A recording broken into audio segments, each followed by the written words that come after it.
오늘은 5월 8일 금요일입니다. 이제 다 함께 사도신경으로 신앙 고백하심으로 새벽 예배를 시작하겠습니다. 전능하사 천지를 만드신 하나님 아버지를 내가 믿사오며 그 외아들 우리 주 예수 그리스도를 믿사오니 이는 성령으로 잉태하사 동정녀 마리아에게 나시고 본디오 빌라도에게 고난을 받으사 십자가에 못 박혀 죽으시고 장사한 지 사흘 만에 죽은 자 가운데서 다시 살아나시며 하늘에 오르사 전능하신 하나님 우편에 앉아 계시다가 저리로서 산자와 죽은 자를 심판하러 오시리라. 성령을 믿사오며 거룩한 공예와 성도가 서로 교통하는 것과 죄를 사하여 주시는 것과 몸이 다시 사는 것과 영원히 사는 것을 믿사옵나이다. 아멘. 오늘 우리에게 주시는 하나님의 말씀은 신명기 15장 1절에서 11절까지 말씀입니다. 제가 봉독해 드리겠습니다. 매 7년 끝에는 면제하라. 면제 규례는 이러하니라. 그의 이웃에게 구워준 모든 체주는 그것을 면제하고 그의 이웃에게나 그 형제에게 독촉하지 말지니 이는 여호와를 위하여 면제를 선포하였음이라. 이방인에게는 네가 독촉하려니와 네 형제에게 구워준 것은 네 손에서 면제하라. 내가 만일 네 하나님 여호와의 말씀만 듣고 내가 오늘 네게 내리는 그 명령을 다 지켜 행하면 네 하나님 여호와께서 내게 기업으로 주신 땅에서 내가 반드시 복을 받으리니 너희 중에 가난한 자가 없으리라. 네 하나님 여호와께서 내게 허락하신 대로 내게 복을 주시리니 내가 여러 나라에 구워줄지라도 너는 꾸지 아니하겠고 내가 여러 나라를 통치할지라도 너는 통치를 당하지 아니하리라. 네 하나님 여호와께서 내게 주신 땅 어느 성읍에서든지 가난한 형제와 너와 함께 거주하거든 그 가난한 형제에게 내 마음을 완악하게 하지 말며 내 손을 움켜쥐지 말고 반드시 내 손을 그에게 펴서 그에게 필요한 대로 쓸 것을 넉넉히 구워주라. 삼가 너는 마음에 악한 생각을 품지 말라. 곧 이르기를 7째 해 면제년이 가까이 왔다 하고 내 궁핍한 형제를 악한 눈으로 바라보며 아무것도 주지 아니하면 그가 너를 여호와께 호소하리니 그것이 내게 죄가 되리라.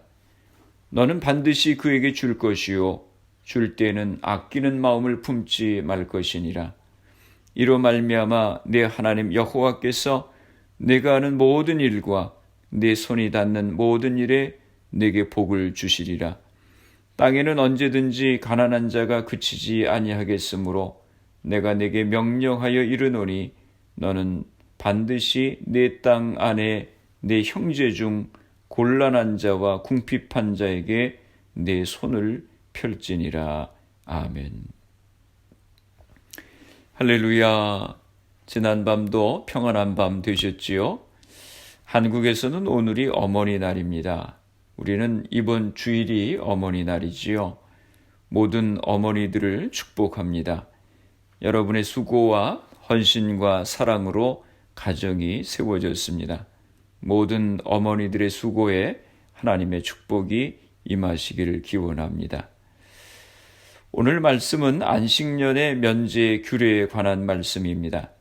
신명기 12장에서 26장까지를 신명기 법전이라고 말씀을 드렸었습니다. 여러분 기억이 나시나요? 신명기 법전은 하나님 사랑은 이웃사랑으로 나타나야 하는데 이웃사랑은 이 땅에 공의를 펼치는 청지기직을 실현하는 것으로 구체화되어야 된다고 말씀하고 있습니다. 공의를 실현하는 노력을 통해서 하나님 사랑을 보여주어야 한다고 하는 것입니다. 정의와 공평이 물같이 흐르는 사회를 구축함으로 이웃 사랑이 완성된다고 하는 것을 말씀하고 있습니다. 신명기 14장 22절에서 16장 17절까지가 바로 이런 가르침을 우리에게 주고 있습니다. 신명기 14장 22절에서 16장 17절까지의 말씀은 10계명의 제4계명 안식일을 기억하여 거룩히 지키라 라고 하는 말씀의 확대 해석입니다. 공의의 실현을 안식일 정신에서 살펴보고 있는 것입니다. 안식일을 지켜 거룩하게 하라라고 하는 계명이 오늘 우리가 읽은 본문의 그 말씀 가운데 깔려 있습니다. 신명기 5장 12절에서 15절에 나오는 신명기의 안식일 계명과 또 출애굽기 20장 8절에서 11절에 나오는 출애굽기 안식일 계명과는 서로 근거가 다릅니다.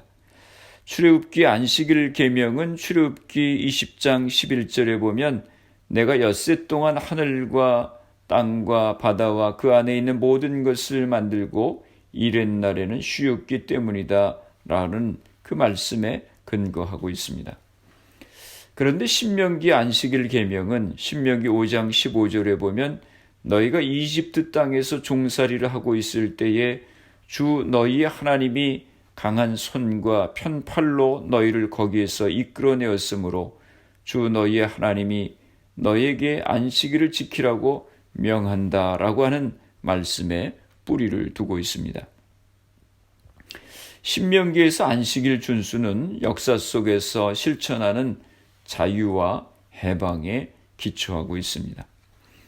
신명기 14장 22절에서 16장 17절까지의 말씀은 이스라엘 백성들이 하나님을 사랑하는 만큼 그 땅에 공의를 실천하며 살라고 일깨워주고 있습니다. 어제 보았던 11조 규정도 안식일을 거룩히 지키라고 하는 계명의 맥락 안에 있습니다. 안식일을 지키듯이 해마다 밭에서 거둔 소출의 11조 등을 하나님이 자기 이름을 두려고 택하신 곳으로 가지고 가서 여러 식구들과 주님 앞에서 더불어 먹어야 한다고 하는 것입니다.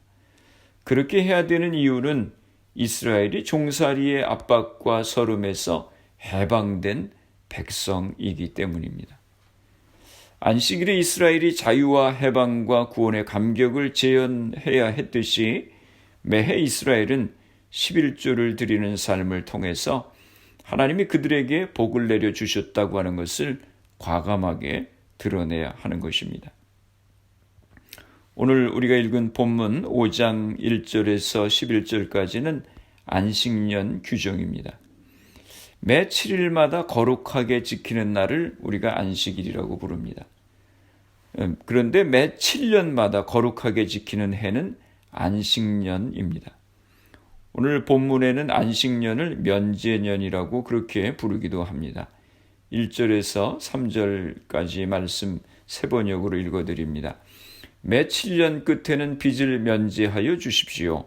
면제 규례는 이러합니다. 누구든지 이웃에게 돈을 구워준 사람은 그 빚을 면제하여 주십시오. 주님께서 면제를 선포하였기 때문에 이웃이나 동족에게 빚을 갚으라고 다그쳐서는 안 됩니다. 이방 사람에게 준 빚은 갚으라고 할 수 있으나 당신들의 동족에게 준 빚은 면제해 주어야 합니다.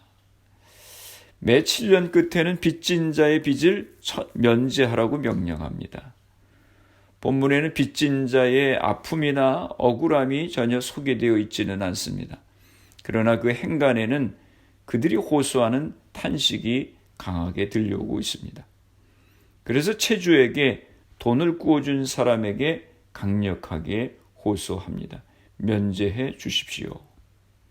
1절에서 3절의 짧은 구절 속에 면제하라라고 하는 단어가 5번이나 반복되고 있습니다. 하나님의 명령에 순종해서 그렇게 행하면 하나님께서 복을 주신다고 했습니다. 4절에서 6절 말씀입니다. 당신들 가운데 가난한 사람이 없게 하십시오.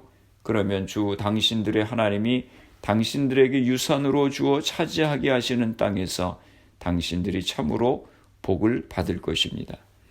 주 당신들의 하나님의 말씀을 잘 듣고 오늘 내가 당신들에게 명한 이 모든 명령을 다 지키면 주 당신들의 하나님이 당신들에게 말씀하신 대로 복을 내려주실 것입니다. 당신들이 많은 민족에게 돈을 꾸어주기는 하겠지만 꾸지는 않겠고, 또 당신들이 많은 민족을 다스리기는 하겠지만 다스림을 받지는 않을 것입니다. 어떤 복을 주신다고 하셨습니까? 꾸어줄지언정 꾸지 않고 다스릴지언정 다스림을 받지 않는 복을 주신다고 하셨습니다. 또 오늘 본문 7절에서 11절까지는 구제에 관한 말씀입니다. 가난한 형제들에게 대해서 인색한 마음으로 대하지 말라고 말씀하십니다. 손을 움켜쥐지 말고 손을 펴라고 말씀합니다. 11절입니다. 너는 반드시 내 땅 안에 내 형제 중 곤란한 자와 궁핍한 자에게 내 손을 펼지니라.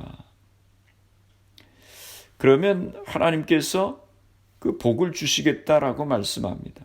10절 말씀에 보면 네 하나님 여호와께서 내가 하는 모든 일과 내 손이 닿는 모든 일에 내게 복을 주시리라. 궁핍한 자들을 모른 채 하지 않고 넉넉히 섬긴 손길에 하나님이 큰 복을 채워주시는 것입니다. 전에 한번 소개했던 이찬영 장로님 이야기입니다. 황해도 운율에 이찬영 장로님이라고 하는 분이 계셨는데, 이분은 큰 부자로 1년 농사를 지으면 특별히 마련한 11조 창고에 가득 넣어두고 교회 살림을 하고 또 학교를 설립하는 등 많은 좋은 일들을 하신 분이었습니다. 집안에 잔칫날이 오면 먼저 큰 잔치를 베푸는데, 그 잔치는 황해도 거지를 다 초청해서 여는 잔치였다고 합니다. 황해도뿐 아니라 다른 지방의 거지들도 몰려와서 잔치에 참여했다고 합니다. 이분은 가난한 장사꾼의 물건값을 절대로 깎지 말라고 자녀들에게 항상 당부할 만큼 선한 분이었습니다. 그런데 그곳에 공산당이 들어오면서 토지개혁을 시작했습니다. 이 장로님의 과수원도 토지개혁으로 공산당에게 넘어가게 되었습니다. 하지만 이 장로님은 내일이면 과수원이 공산당에게 넘어가게 된 형편에서도 하루 종일 과수원에 나가서 김을 메고 걸음을 주며 수고를 했습니다. 그때 지나가던 사람이 내일이면 남의 과수원이 될 텐데 무엇하러 그렇게 수고하십니까? 하고 물으니까 이찬영 장로님은 누구인들 이 과실들을 먹을 게 아니오. 나는 오늘 이 과수들을 가꾸어야 합니다. 라고 대답했다고 하는 것입니다. 6.25 전쟁이 터졌습니다. 공산당에게 모든 것을 다 빼앗기고 이 장로님이 오고 갈 데가 없어졌을 때 그에게 긍휼을 입은 거지들이 모여와서 이 장로님을 도왔다고 하는 것입니다. 베풀고 나누는 것은 쉽지가 않습니다. 면제하고 꾸어주는 것은 어려운 일입니다. 그러나 우리 주변의 이웃들을 돌아보고 베푸는 삶을 살아갈 때 하나님께서 큰 복으로 채워주시겠다고 약속하셨습니다. 우리 주변의 어려운 이웃들을 향해서 손을 움켜쥐지 말고 손을 펴서 주님의 사랑을 나누는 믿음의 삶을 살아가시길 바랍니다. 기도하시겠습니다. 살아계신 아버지 하나님, 은혜와 사랑을 감사합니다. 오늘 안식년 규례의 말씀을 통해서 우리 주변의 어려운 이웃들을 돌아보고 베푸는 삶을 살아가라고 하신 말씀을 기억합니다. 저희들에게 은혜로 허락하여 주시어서 인색한 마음을 버리게 하여 주시고 우리 주변에 곤란하고 궁핍한 자들에게 손을 펴서 주님의 사랑을 베푸는 삶을 살아가게 하여 주시옵소서. 그래서 하나님께서 넘치게 채워주시는 은혜를 경험케 하여 주시옵소서. 5월 가정의 달입니다. 우리의 가정들을 축복하시고 하나님을 잘 섬기는 믿음의 가정이 되게 하여 주시옵소서. 우리의 자녀들의 앞길을 시온의 대로와 같이 열어 인도하여 주시옵소서. 우리에게 주신 사업과 직장들을 붙들어 주시옵소서. 우리 교회를 축복하여 주시어서 이 지역에 죽어가는 많은 영혼들을 구원하는 귀한 사명을 감당케 하여 주시옵소서. 질병으로 어려움을 당하는 이들을 회복하여 주시고 생업의 어려움 가운데 있는 이들에게 은혜를 허락하여 주옵소서. 코로나 바이러스를 위해서 수고하는 모든 의료진들, 봉사자들, 위정자들에게 지혜를 주시고 강건케 하여 주시옵소서. 하루속히 백신이 개발될 수 있도록 은혜를 허락하여 주시옵소서. 이 질병이 하나님의 은혜 가운데 속히 물러가게 하여 주시옵소서. 오늘도 주님과 동행하는 복된 하루가 되게 하여 주옵소서. 예수님의 이름으로 기도드리옵나이다. 아멘. 주기도문 하심으로 새벽 기도를 마치겠습니다. 하늘에 계신 우리 아버지여, 이름이 거룩히 여김을 받으시오며 나라가 임하시오며 뜻이 하늘에서 이루어진 것 같이 땅에서도 이루어지이다. 오늘 우리에게 일용할 양식을 주시옵고 우리가 우리에게 죄 지은 자를 사하여 준 것 같이 우리 죄를 사하여 주시옵고 우리를 시험에 들게 하지 마시옵고 다만 악에서 구하시옵소서. 나라와 권세와 영광이 아버지께 영원히 있사옵나이다. 아멘. 새벽 예배를 마쳤습니다. 오늘 하루도 주님 안에서 승리하시기 바랍니다. 새벽 예배 후 개인적으로 10분 이상씩 기도하시기 바랍니다. 우리 주변의 이웃을 돌아보고 사랑을 베푸는 삶을 살아갈 수 있도록, 또 말씀과 성령의 충만함을 위해서, 또 가정과 자녀들, 교회를 위해서 기도해 주시기 바랍니다. 그리고 코로나 바이러스를 위해서 애쓰는 의료진들, 봉사자들, 위정자들을 위해서 기도해 주시고 코로나 백신 개발을 위해서 기도해 주시기 바랍니다. 코로나 바이러스로 희생된 가정들, 환자들 위해서 기도해 주시기 바랍니다.